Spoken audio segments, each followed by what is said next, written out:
Now, of course, this is a very somber anniversary. Talk about what it's been like since the discovery of these unmarked graves 1 year ago. You know, I think with the uprising of public awareness in the wake of the discovery of the unmarked graves, actually turned the public's attention to the contemporary injustices. And that attention sustained itself long enough that we could make some headway, for example, in addressing Canada's long-standing discrimination in First Nations Child and Family Services funding. But then people went to sleep again. With the world events, it just got swamped, although the number of children found in these unmarked graves grew by the hundreds and indeed by the thousands. Yeah, absolutely. So, I mean, like you say, it was a tragic, tragic part of our history, but it did turn our attention after discovering these unmarked graves. Yeah, and I think what people were really struggling with is, first of all, they thought, well, people back then mustn't have known.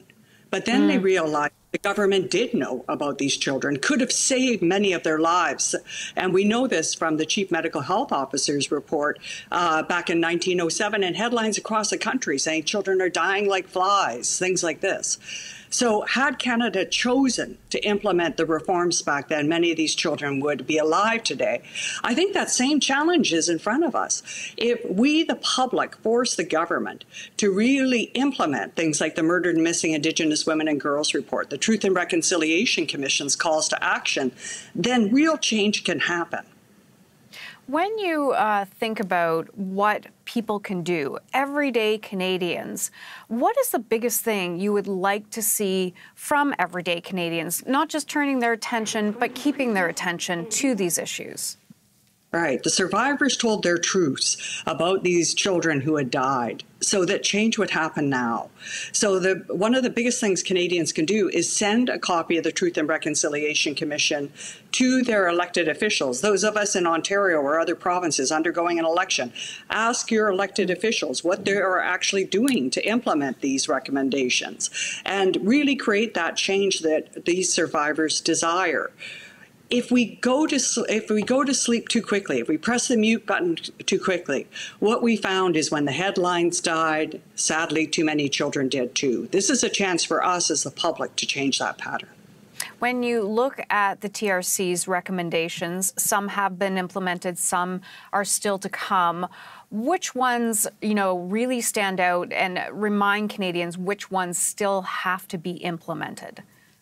The vast majority of them, they're 94. And what Ian Mosby and Eva Jewell did, who tracked these things independently last year, they found that in the awakening of public pressure, more TRC calls to action were implemented by the government than in the 6 years before. So there's things in there like about giving children proper schools, clean drinking water, being able to look at the justice system to address the overrepresentation of Indigenous peoples in the justice system, addressing the multi-generational trauma and finding these kids in the unmarked graves and reuniting them back with their families. That's just an idea of the breadth of these things. And so there's something there for everyone to take action on. Yeah, and when you're saying those things, you're kind of going, what? This isn't actually happening?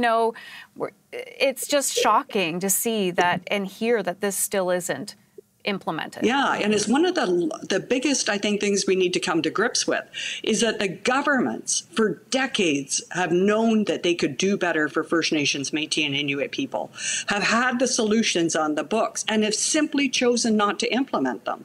In fact, when we look back at that Chief Medical Health Officer's report from 1907, he actually publishes in 1922 a compilation of all of his efforts to try and push change. It's called a national crime. So that was 100 years ago this year. And in that report, he says that I believe with the awakening of the public at every turn, that soon the pressure will mount on the government and they will have to implement the measures to save the children's lives. So that same idea that we have to awaken the government to create awaken the public to create that change is still with us today. Yeah, absolutely. It's hard to believe that that was 100 years ago that they were writing that, and we're still awakening the public. You're talking about the TRC's recommendations.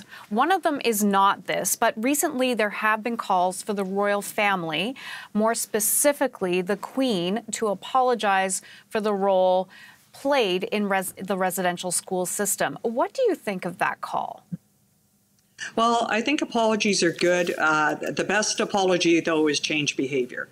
And what the Queen is uniquely positioned to do is actually disclose all of the royal records about colonialism here in Canada and around the world. And she can also, as the Supreme Governor of the Church of England, which is the Anglican Church, exercise her authority to ensure that the Anglican Church in England does this.